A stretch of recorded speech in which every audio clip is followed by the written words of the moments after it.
21 মাস ধরে গাজায় চলমান যুদ্ধ, ক্ষয়, মৃত্যু আর ধ্বংস। এই রক্তক্ষয় থামাতে একসঙ্গে কণ্ঠ মিলিয়েছে সৌদি আরব ও ফ্রান্স। জাতিসংঘের ফিলিস্তিন প্রশ্নে শান্তিপূর্ণ সমাধানের আন্তর্জাতিক সম্মেলনে সহসভাপতির দায়িত্বে রয়েছেন ফ্রান্সের পররাষ্ট্রমন্ত্রী জ্যান নোয়েল ব্যারো। আর সেই সম্মেলন থেকে এসেছে এক গুরুত্বপূর্ণ বার্তা।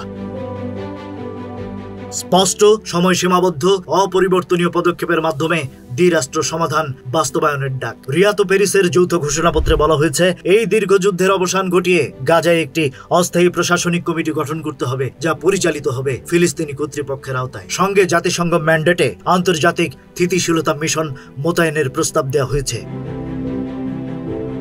ইসরায়েলের প্রতি স্পষ্ট আহ্বান, ফিলিস্তিন রাষ্ট্র প্রতিষ্ঠায় খোলাখুলি প্রতিশ্রুতি দিন। পশ্চিম তীর ও পূর্ব জেরুজালেমে দখল, ভূমি অধিগ্রহণ, সহিংসতা বন্ধ করুন। ঘোষণাপত্রে বলা হয়েছে, যুদ্ধবিরতি, জিম্মি মুক্তি, দখলদারিত্বের অবসান, সহিংসতা ও সন্ত্রাস বন্ধ, আর একটি স্বাধীন ও গণতান্ত্রিক ফিলিস্তিন রাষ্ট্র প্রতিষ্ঠা ছাড়া এই অঞ্চলে সহাবস্থান সম্ভব নয়। বিশ্লেষকরা বলছেন, এই যৌথ ঘোষণায় মধ্যপ্রাচ্যের রাজনীতিতে নতুন এক কূটনৈতিক চাপ সৃষ্টি হয়েছে, আর তাতেই বাড়ছে আন্তর্জাতিক তৎপরতা।